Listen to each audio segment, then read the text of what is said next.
salaamaaleykum mbokk yi man la Tata Thérèse fii ci Vitef Cuisine nuyu naa leen ku ci nekk turam ak santam ma di leen jox seen wàccuwaay waa mbokk yi comme niñ ko waxee rek dañuy préparer fête yi dañuy comme ni mu leen waxee sànq ci vidéo bi bii passé dañuy def ay entrée tey moom semaine bi damaa jël ay salade tey dama leen di defaral salade chinoise yi nga xamante ne moom day simple gaaw mën nga ko defee sa entrée mën nga ko sax reeree parce que dafa diis. waaw ba tax ni tey moom pour def sama salade chinoise comme ni ma leen ko waxee rek dinaa soxla blanc de poulet et aujourd'hui on vous présente de la salade chinoise et pour faire notre salade chinoise on aura besoin du blanc de poulet, des oignons, yor naa fi des crevettes, des carottes, un peu de poivron multicolore, des champignons, yor naa fi nag marinade bi muy marinade by Vitef. Il faut que ma mariner sama yàpp bi moom parce que xam nga non seulement vermicelle chinois bi dafa fàdd donc danga koy war a mariner ba mu saf sàpp bu ko defee nag li ngay defar mu gën a am goût dinaa soxla aussi mun a wax salade chinoise sans persil. J'aurai besoin du persil lii nag nu mu tuddati encore sauce huître la dañ ko ciy def dinaa soxla ñaari limon dinaa ci def nag sauce ñogman. Ça c'est la sauce soja uniquement pour fruits de mer. J'aurai besoin aussi un peu de sauce soja claire, du sel, du poivre noir. waaw lii moo tax nag lii mooy recette bi tey li may vermicelle chinois bi gis ngeen man bii laa fi yor mooy vermicelle de riz bi am na bu sew bi am na bu dijj bi bii nag bii bu sew bi la léegi damay ñëw rek daal di commencer. Juste tremper le vermicelle dans de l'eau chaude et se reposer pendant 5 à 6 minutes.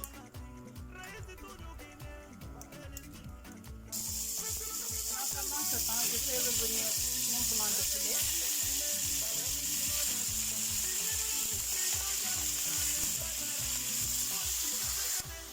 Je mets un peu de sel.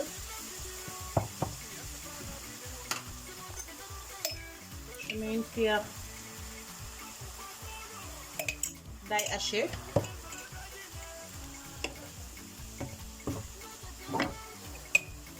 Je mets un peu de la marinade. Marinade ou nokos, vous pouvez l'utiliser aussi. Bu ko defee yow sa yàpp bi day am goût ba.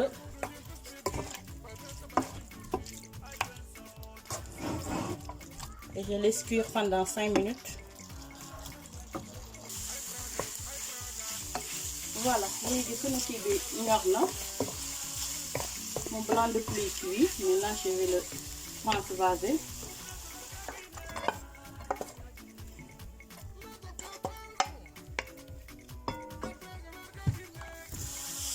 Maintenant je mets les crevettes aussi.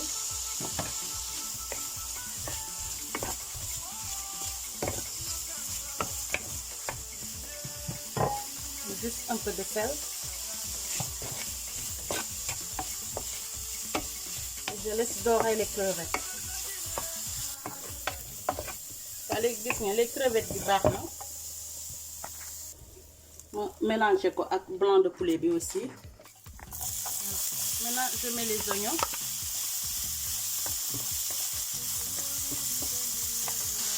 Je mets aussi un peu de marinade.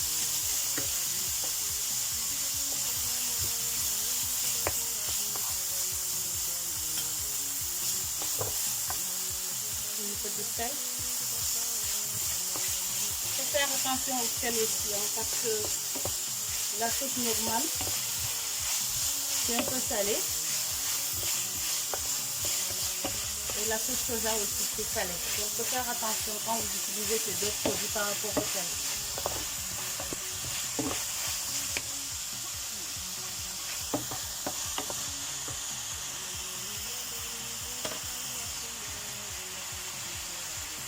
Je rajoute les carottes râpées. Bon, c'est pas râpé. Moi je les préfère comme ça grossièrement. Mën ngeen ko râper tamit carottes yi.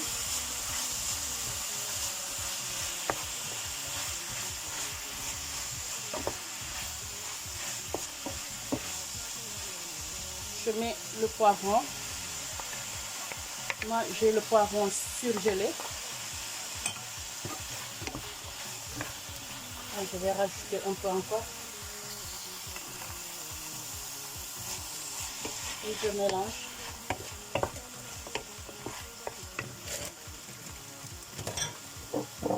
Je mets juste un peu de poivre.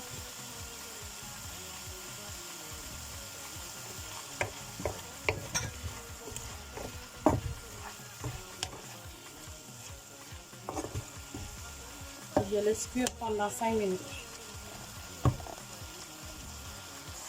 Maintenant, je vais rajouter les champignons.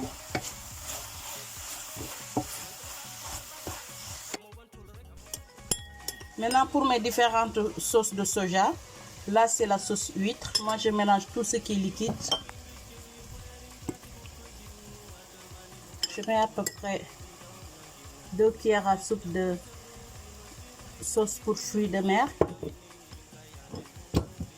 Par contre, pour la sauce Nyogman, il faut en mettre beaucoup.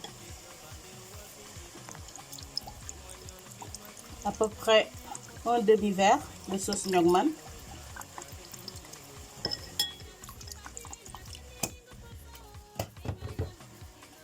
Je mets une cuillère à soupe de sauce de soja claire. Je mélange. Je mets un peu d'huile d'olive.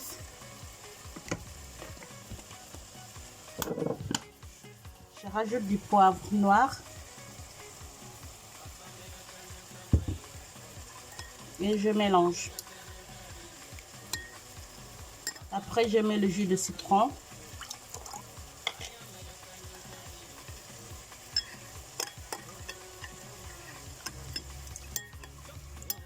Voilà.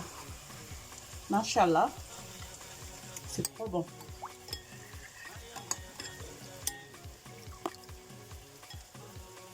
Après, je réserve de côté. En attendant la cuisson des oignons et les carottes. Voilà, là, gis ngeen sama vermicelle de riz bi. Machallah, gis ngeen boko xoojee ci ndox mu tàng. Après, nga daal di ko def ci passoire. Le temps que ndox mi mu segg. Après, je prends mon ciseau. Daal di couper.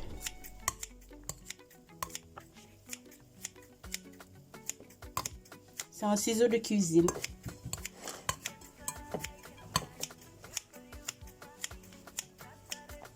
Voilà. Maintenant, après, je mets un peu d'huile d'olive ci vermicelle bi. Bu ko defee day tax day bàyyi. Après, on mélange aussi.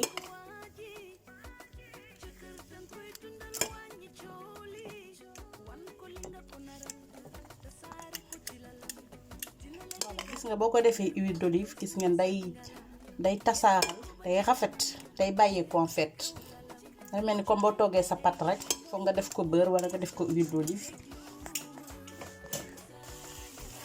Voilà, léegi gis ngeen suñu sauce bi ça avance.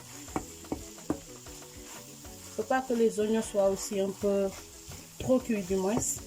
Même les carottes dafa war a croustillant boo koy lekk. Maintenant, je vais juste rajouter le vermicelle de riz.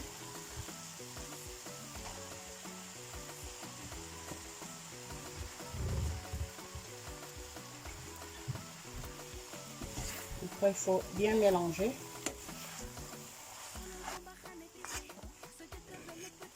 J'ai pris 2 fourchettes pour bien mélanger.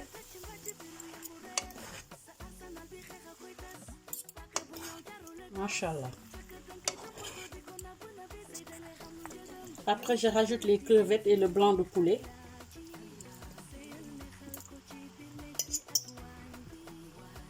Gis ngeen ko couleur bi sax dafa rafet mooy couleur de marinade Vitef Cuisine. Très belle couleur. Bien mélangé.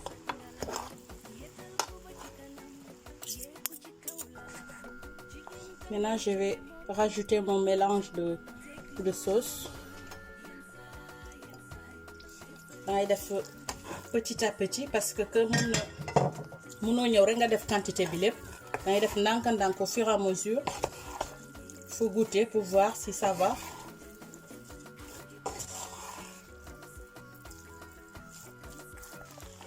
Voilà, maintenant je rajoute le persil généreusement.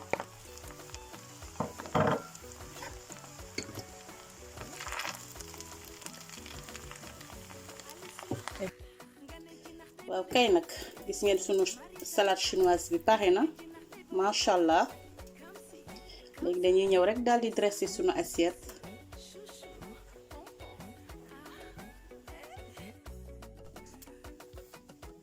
waa mbokk yi gis ngeen macha allah waaw gis ngeen tey moom sunu recette du jour bi moom mu nekk salade chinoise ñenn ñi ñu tuddee ko vermicelle de riz mu nekk li nga xamante ne comme ni mu leen waxee sànq rek dafa neex ba nga xamante ne baax na ci bépp entrée même ci événement yi sax damay gis gars yi di ko utiliser ku ci am événement mën nga ko def comme entrée mën nga ko def aussi bu la neexee sax nga defee ko reer man samay doom dañ ko bëgg comme reer donc dañ koy utiliser bésu tey moom pour reer ma di leen wax tey moom sama recette du jour bi tey moom dama koo jégleel tey xale yi nga xamante ne dañoo def seen première communion démb mu nekk ñoom samay rakk ñoom samay doom ba tax ni nag ci xale yooyu nag dinaa ci citer sama trondoor mi Thérèse fële ca Pikine di ci citer aussi sama petit frère mi Richard Mendy maa ngi ko koy may di ko may tamit sama doom sama filleul muy ñaaña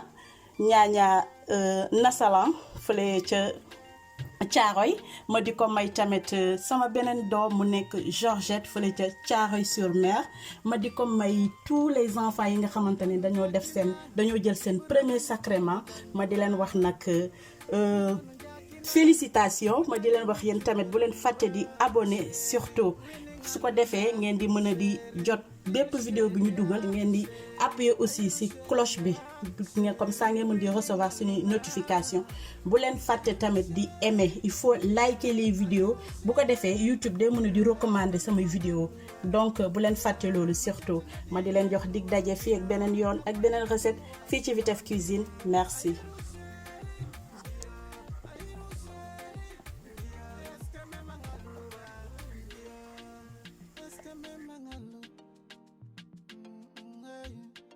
Memang alwa, we don't know Jackie now.